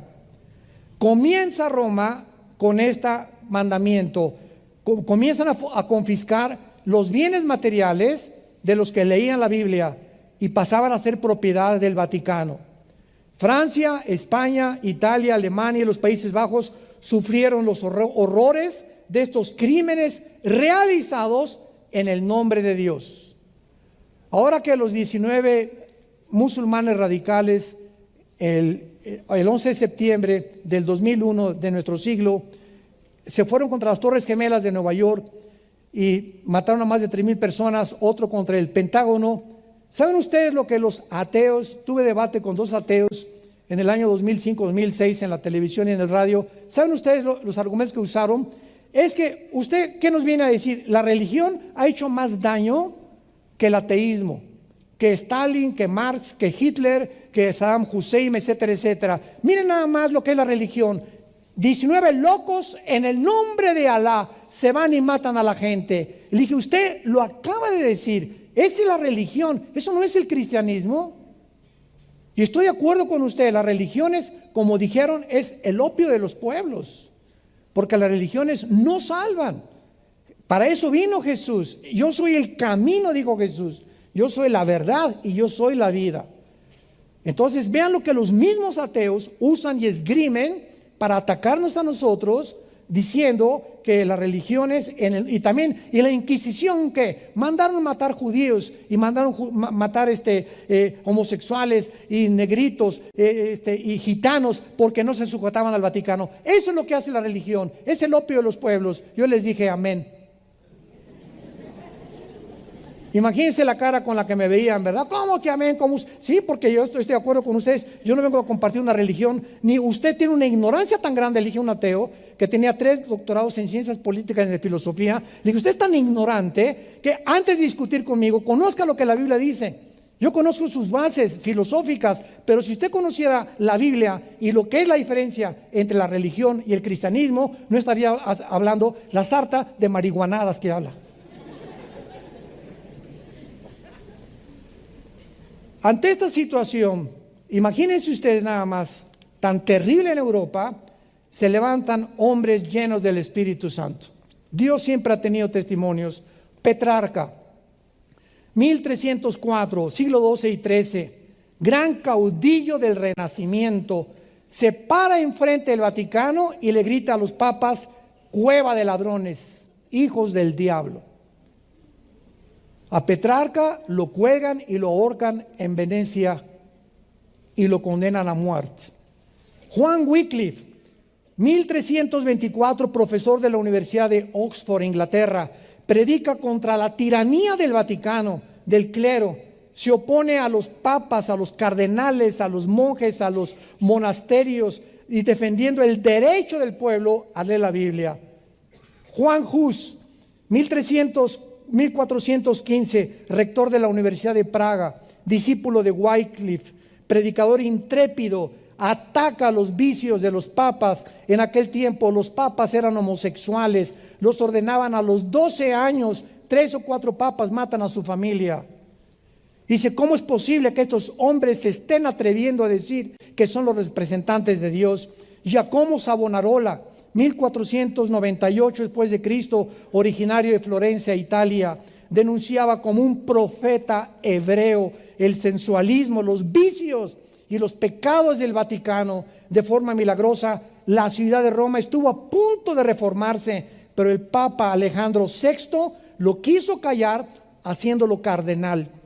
Savonarola lo rechaza, lo ahorcan y lo queman en la Plaza Mayor de Florencia, 19 años antes que Martín Lutero publicara sus 95 tesis en Wittenberg, Alemania. Viene Martín Lutero y era un monje atormentado en un monasterio en Alemania. Encabeza la reforma que se llamó protestante, porque los que se oponían a Roma se les llamaba protestantes, porque protestaban contra el Papa. Nació en la ciudad de Eisleben, Alemania. Ingresa a la Universidad de Erfurt, 1501, y estudia leyes se recibe como abogado. En 1505 ingresa a un monasterio y en 1508 leyendo el libro de Romanos, a escondidas. Nadie sabe cómo apareció Lutero con este Nuevo Testamento. Descubre que la salvación no es por obras, no es por el cardenal, no es por el papa, no es por los santos, no es por nadie, sino por la fe en lo que Cristo hizo en una cruz. Él comienza a descubrir que no son los sacramentos, ni las peregrinaciones, ni los sacrificios a la villa, ni las indulgencias, ni las buenas obras, lo que el Papa y el Vaticano imponía al pueblo. El Papa Sixto IV, 1476, había aplicado las indulgencias, o sea, pagar por disminuir los dolores en el purgatorio. Entonces citan en 1517 a Martín Lutero, y comienza Martín Lutero a horrorizarse, y en 1517 va y cuelga en la puerta principal de la catedral de Wittenberg las 95 tesis. Esto dice Roma, esto dice la Biblia. La mayor parte de los papas, imagínense, ahora sí que le echó gasolina al alacranero, y en 1520 el Papa León X lo excomulga y le ordena que bajo pena de muerte se retracte en 60 días. Lutero quema públicamente esta bula papal en 1520, y entonces Carlos V le llama a Lutero, el emperador del Sacro Imperio Romano, Alemania, Austria y España y Países Bajos, para que se presentara a la dieta de Worms. Y entonces ahí están todos los cardenales, y ahí está el Papa, y llega Lutero con la Biblia en la mano. Y antes de entrar les dice Lutero a todos: cualquiera de ustedes que me demuestre con este libro que yo estoy mal, me retracto. Todos, hubo un silencio sepulcral, nadie dijo pío, porque nadie pudo, ni siquiera leían la Biblia, imagínense nada más. Y entonces lo condenan a muerte, y Lutero tiene que escapar, y comienza a incendiarse Europa en lo que es la semilla de la Reforma protestante. Y entonces el Vaticano comienza a llamarles protestantes. Ahora se nos llama hermanos separados. Y después de todo esto, el cristianismo con la Reforma protestante que se levanta, y las estadísticas comienzan a subir. Tres siglos del cristianismo los echan al Coliseo, los queman a los cristianos, hacen antorchas vivas con ellas, los entierran en su orín, en su excremento, los hacen pegarse con muertos y con perros muertos para que ahí se mueran sin enterrarlos vivos. Después de todo lo que sufrieron, viene esta reforma ante tantos horrores y tantas herejías y tantos vicios de la religión, que la Reforma protestante comienza a incendiar Europa.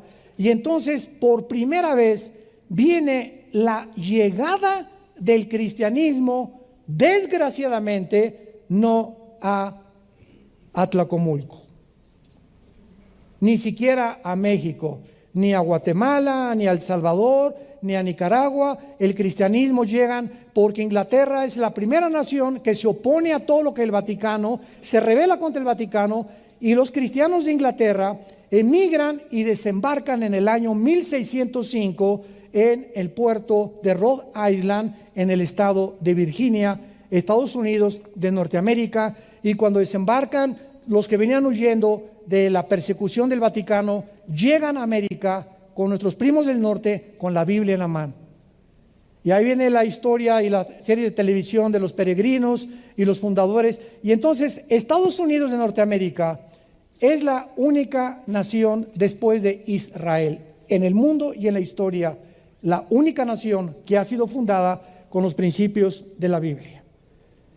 Y actualmente, si tú vas a un tribunal en Estados Unidos, el libro sobre el cual juras tiene que ser las Sagradas Escrituras. George Washington, el primer presidente de Estados Unidos, dijo: sin la Biblia no se puede gobernar ninguna nación. Y entonces comienzan después a llegar a Estados Unidos los bautistas, colonizando Rhode Island, Virginia, bajo el liderazgo de Roger Williams. Llegan en 1681 los cuáqueros al estado de Pensilvania, y todos estos grupos venían huyendo del Vaticano y de las matanzas por órdenes del Papa si leían la Biblia. Y comienza después de esta inundación del Evangelio en Estados Unidos, las misiones mundiales, que ha sido el movimiento más importante de la historia del cristianismo, porque nos provee de historias de héroes de la fe, de abnegación, como las vidas de David Livingstone, Hudson Taylor, que llevó el Evangelio a la China, Guillermo Carey a la India, Morrison, Moffat, hombres que llevaron y comenzó Estados Unidos a expandir el mensaje de este libro, y llegaron algunos a Centroamérica, América Latina, y casi el 65% de las iglesias construidas en América Latina fueron construidas por dinero de Estados Unidos. No del gobierno americano, no estamos hablando del gobierno, estamos hablando de los pastores. Y las universidades más importantes de Estados Unidos, escuchen, Harvard, Yale y todas las demás que se comenzaron a levantar en Estados Unidos, fueron fundadas, escuchen, por pastores. Harvard es fundada por pastores, Yale fundada por pastores para entrenar líderes. Y actualmente estas universidades son los bastiones más grandes del ateísmo, del agnosticismo, del humanismo, de todas las ismos que puedas mencionarme. ¿Por qué? Porque yo, aunque me dieran una beca para un hijo mío y mandarlo a Harvard, ni de chiste lo mandaba. Prefiero un hijo diablo, prefiero un hijo santo, bruto, que un diablo inteligente. Y hay padres, voy a mandar a mi hijo a Harvard y voy a mandarla a Francia con el ateísmo francés y con la filosofía alemana que hay ahorita que prevalece en Europa, porque les van a robar todo aquello que nosotros les sembramos. ¿Qué pasó entonces cuando en Estados Unidos, después de este movimiento increíble, vino el inicio de la apostasía a mediados del siglo XIX? Casi en el siglo XIX, escúcheme con mucho cuidado, todas las organizaciones cristianas contaban con una rama en Estados Unidos de Norteamérica, y de las cuales eran la mayoría fundamentada en la sana doctrina, en otras palabras, apegadas a las verdades del cristianismo. A principios del siglo XX hubo pocos cambios, pero comenzaron Harvard, Yale, Princeton, fundadas por pastores, a mandar a sus maestros a Europa. Y en la década de los 30, 40 del siglo pasado, los seminarios cristianos de Estados Unidos comenzaron a ser infiltrados con la teología de la liberación y con otras teologías que voy a mencionar ahorita, y con hasta arrianismo, comenzaron a negar la deidad de Jesucristo, etcétera, etcétera. Y vino un debilitamiento tremendo en Estados Unidos.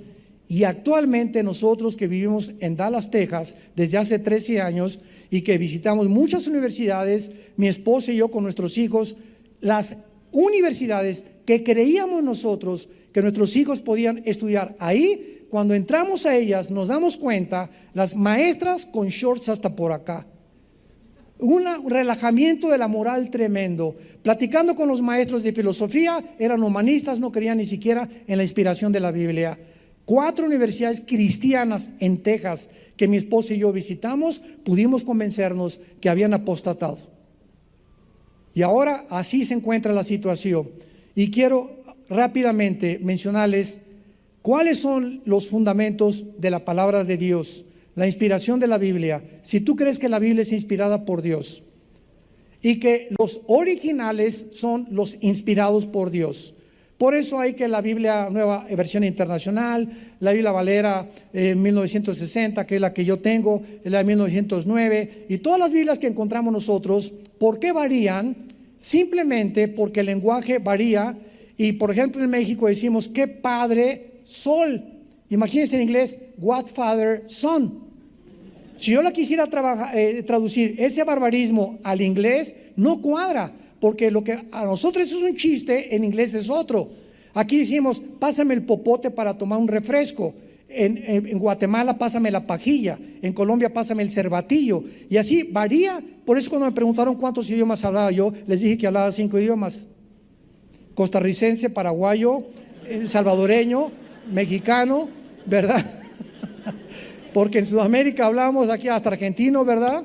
Encontramos tantos léxicos que no cuadran con nosotros, pero esto es lo que significa que la Biblia en su lenguaje original es la inspiración. Entonces una Biblia dice qué maravilloso sol, otro qué bonito sol, pero el contexto tiene que ser el mismo cuando es inspirado, y esa Biblia es completamente apegada a los textos receptus o a los textos originales de la palabra de Dios. Número 2, la salvación por gracia, la redención del pecado mediante la sangre de Cristo, la deidad de Cristo, el nacimiento virginal de Cristo, la Trinidad, la resurrección corporal de Cristo y la necesidad del nuevo nacimiento. Entonces terminamos nosotros con la apostasía que estamos actualmente viviendo en el siglo XXI, donde comenzó a mediados del siglo pasado, y estas doctrinas han ido debilitando el contexto y el canon de las Sagradas Escrituras. La teología de la liberación, 1960-1970, la filosofía socialista y la apostasía teológica se mezclaron en los 60s, cuando comenzó a enseñarse que el cristianismo debería convertirse en la justicia social, en un evangelio social. En otras palabras, las enseñanzas de Roma de que el problema es la pobreza y que para ser espiritual se necesita vivir en una cámara de piedra o meterte en un convento o meterte en un lugar y aislarte del mundo, eso fue lo que hizo que la gente creyera que eso es lo espiritual. Yo recuerdo una vez en la Guatemala antigua me invitaron a un convento de monjitas, me encantan las monjitas, y me preguntó la madre superiora, me dijeron, oiga hermano, quiero que la madre superiora aquí habla con usted. Le dije, sí, con mucho gusto, feliz de la vida que voy al convento a visitarlas. Y me preguntó que cómo se recibía el Espíritu Santo. Y entonces les dije, tenía como 8 monjitas detrás de ella, sentadas en su escritorio, todas muy lindas, ¿verdad? Así, con caras muy bonitas todas. Y les dije, ¿qué hacen aquí? ¿Cómo que qué hacemos aquí? ¿Qué hacen aquí encerradas? ¿Por qué? Porque el mandato es Mateo 28, ir a predicar el Evangelio. Ustedes han sido engañadas.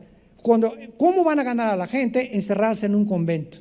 El diablo las engañó y los encarceló con los monasterios y los conventos, enseñándonos que para encontrar a Dios nos teníamos que recluir de la sociedad. Y la orden es, vayan al mundo y prediquen el Evangelio. La madre superiora, me fui de Guatemala, a los 15 días se convirtió, me dijeron, y ahora es misionera en Brasil. Gracias a Dios por eso. La doctrina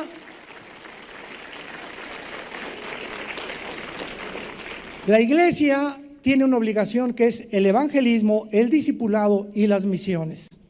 La iglesia no es una organización de beneficencia pública. La iglesia no está para poder satisfacerle a los pobres sus necesidades. Dice en Gálatas 6:10, a los que son cristianos, hazles mayores favores, porque se lo haces al pobre, se lo haces a Dios.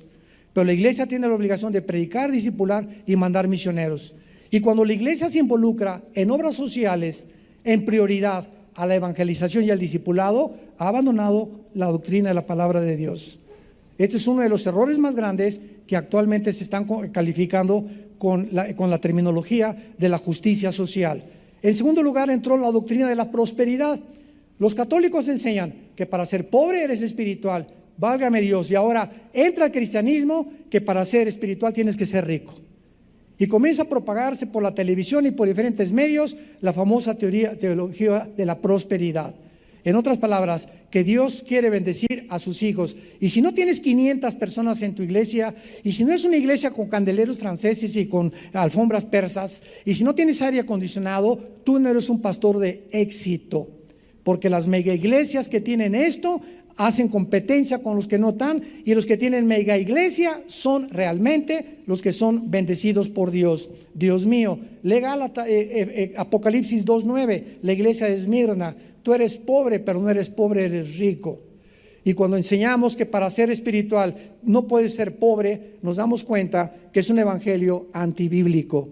Nunca escuchen esto, jamás acabaremos con la pobreza, ni con las injusticias sociales, ni con las guerras, hasta que Cristo regrese.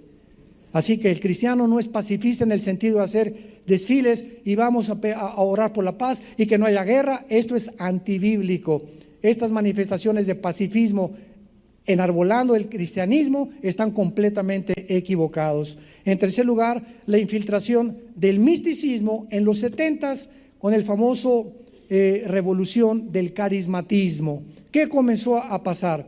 Se comenzó a enseñar que se debía sentir al Espíritu Santo con señales, movimientos, caídas, para estar seguro de tenerlo. Y se comenzó a enseñar la nueva unción. Vengan a recibir la nueva unción. Hemos hablado bastante de esto en la mañana, que es una sola unción cuando recibimos a Cristo como el Salvador. Ya no hay 2 o 3 unciones, hay llenuras, pero no nuevas unciones. Y se comenzó a enseñar que es mejor no hablar de doctrina, ni tampoco se necesita teología, porque las doctrinas dividen. Y se comenzó a enseñar al pueblo que deberíamos buscar experiencias místicas. Yo recuerdo que fui a una iglesia donde pasé y uno de los dirigentes así me puso de esa y me quería tumbar. Y lo agarré la corbata y le dije, a mí no me tumbas, le dije. A mí no es el Espíritu Santo, tú eres el que me estás tumbando, no el Espíritu Santo. Y había iglesias donde comenzaban a tumbar a la gente y ponían atrás catchers que los cacharan. Le dije, si el Espíritu Santo te tumba, ¿tú crees que te quiere descalabrar? ¿Tú crees que te vayas contra una así que te va a romper la cabeza? Si es del Espíritu Santo, déjalo. No, el Espíritu Santo no quiere matar a ninguna persona. No es que tiene que haber atrás alguien que los cache. Que cayó polvito de oro del cielo, lenguas, risa santa, vómito santo, chicles santos, bautismo con mangueras santos, ladridos de perros santos, rugidos santos, trapos ungidos. A mi casa y a la casa de ustedes llegaban sobres de predicadores que si yo venía una mancha de aceite que venía ungido ese sobre, y si yo mandaba $100, me protegían durante 10 meses de las maldiciones del diablo.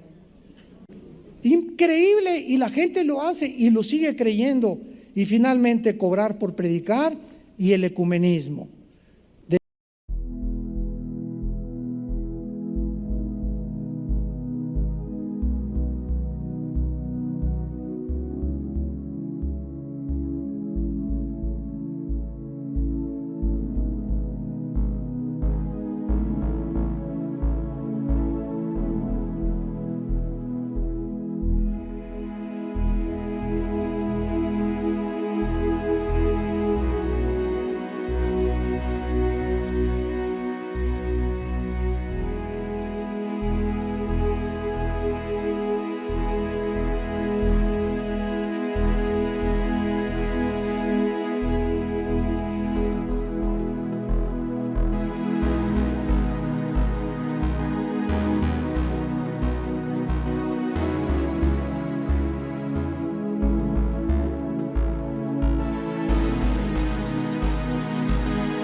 Desde 1985-90 comenzaron los predicadores a imponer un salario para predicar. Yo recuerdo que me hablaban en los 90s una organización en Sudamérica: hermano, queremos que venga aquí con mucho gusto, y me preguntaron cuál es su salario, cuál es lo que usted nos cobra. Le dije, ¿de qué me están hablando? Sí, o sea, ¿cuál es la cuota? Porque el último predicador nos cobró $500 la noche, con traje gris o con traje negro, con lagrimitas o sin lagrimita. Imagínense nada más, ¿no? A ese grado.